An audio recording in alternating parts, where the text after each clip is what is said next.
What has it been like to get so much more attention this season? Obviously, it reflects on the success you guys have had on the field, but just what's that been like for you? I mean, that's always good, and it just goes to show you're doing something right. You know, when you're getting a lot of attention, a lot of exposure, you're doing something right. And you know, obviously, so far we are, 5-0. That's our record, and trying to make it 6-0 this weekend. Chad? You were talking about a conversation you had with Coach Winkie about staying focused, not believing the hype. Can you sort of divulge that about those conversations with Coach, not letting outside noise get to you? I mean, the main deal, he tries to preach to us every day is, you got to fight human nature. You know, when you're having success, how are you going to fight human nature to keep working, to keep trying to get better, to elevate yourself, elevate your practice, your preparation, and the way you play. So that's really it. Just pretty much trying to fight human nature and try to find different ways to keep improving. Rod? I think I read somewhere that you were recruited by Coach Montgomery, you and your family. What was that experience like, and what was your feelings after you had been recruited by him? I mean, he's a great guy. He runs a great program, and he's done a really good job since he's taken over there at Virginia Tech. So, he's a great coach, like I said.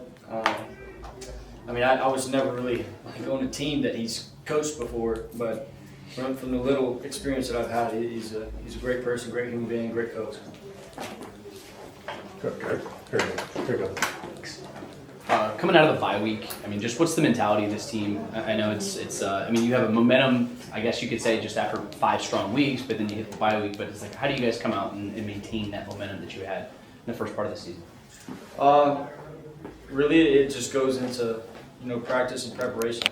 In the quarterback room right now, the motto for the week is elevate. How are you going to elevate the way you prepare, the way you watch film, the way you practice? Because once you do that, now you're detail-oriented. You're finding little things that you need to improve on or that you need to keep doing, stuff like that. So I'd say the biggest one is just, through our motto this week with the quarterbacks, just elevate and pushing everybody else around us, whether it's pushing the tempo in practice or just pushing people in general to get better and continue to play at the standard that we do. Najee. What's just your early thoughts just on the matchup against Virginia Tech, just tackling them defensive secondaries continue to get better throughout the weeks on film? Just what's your thoughts on Virginia Tech and matching up against them defensively? I mean, based off film, we know this is going to be a 4-quarter game. They're a really good defense. They give us a lot of looks up front, and they try to disguise the coverages on the back end. They do a really good job at it. And then a couple third down blitzes that they have. It'll give really everybody issues, So they do a really good job defensively. So we definitely got to dot our I's and cross our T's against this team. Okay. Did you guys spend time during the bye week trying to maybe figure out what the little kinks are that are keeping you guys from being more consistent offensively drive to drive? It seems like there's a flag or a bad first down or something, you guys get thrown off schedule, and then that kind of snowballs. Is there a way to kind of tweak that so you guys are more consistent drive to drive offensively? Oh, for sure. Every bye week, we do a really good job of self-scouting, and self-evaluating ourselves. So that's number one, looking at yourself in the mirror, like what do we do? What is our tendencies? What are we struggling in? What are we doing good? So we can either get better or keep doing those things. So that's was step number one. And then with the executing part, trying to take stuff from meetings to walkthrough to now practice, and then eventually to the game.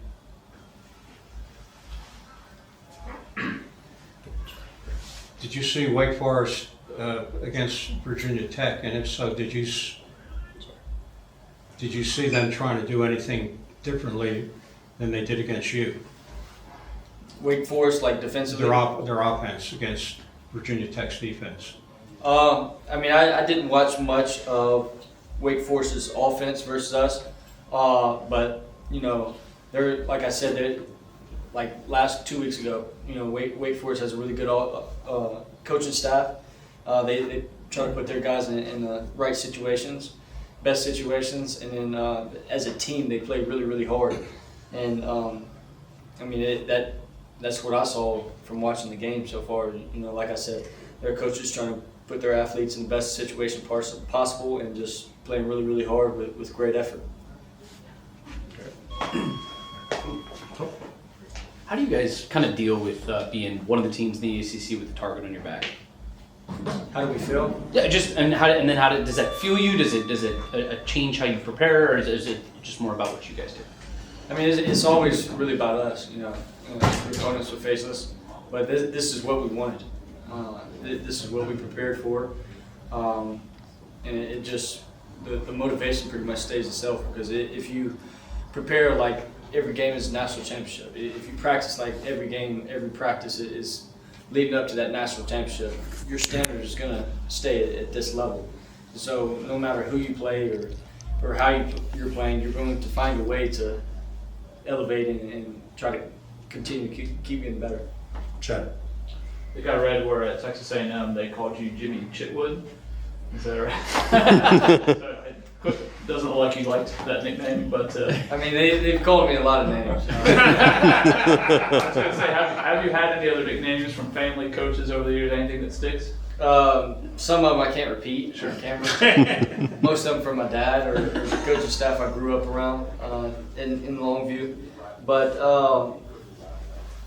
I mean, you know, a couple of them that date way back, you know, like White Lightning or whatever, like just stuff like that. Just kind of joking around, Pony Boy or something like that. Can't say the other ones. Sure. Those are the top ones, I guess you'd say. Kelly. You came in kind of as a gunslinger. Now you have this MO of being a run first quarterback. Is it interesting to you to see like teams sell out to stop the run, and given the way like your career actually started, you were really like I slung the ball around, still can do that, and obviously do it in the weight game. But like, do you find it ironic that maybe teams don't understand that aspect of your game? Oh, for sure. But you know, this is what we've shown so far this season, because each season, each game is a season of their own. So, you know, I'm not really, I guess you'd say, too worried about it or think too much on it. But, you know, going game to game, just take what the defense gives you and keep moving the ball and operating and trying to score as many points as possible. Anything else for Haynes? Oh, Najee, I'm sorry. No worries. I know it's a bye week question, but seeing you obviously got back home to Longview, just how cool is that just to go back, you know, obviously see your team play and, you know, kind of where everything started for you? I mean, the main thing was really just trying to go see my dad. I hadn't seen him at all this season since that little operation. And then got there and, you know, really didn't know if I was going to the game or not, and he said he was going to try to make it, and I was like, all right, let's go. Because I know he hadn't made any of the games either. That was the first game that he made. But you know, it's always good seeing old faces. I mean, I was around that locker room and those coaching staff for pretty much all my life. Grew up around it, so it's always really good and feels good just going back home and catching up and getting to see the pretty much family and family friends. Okay.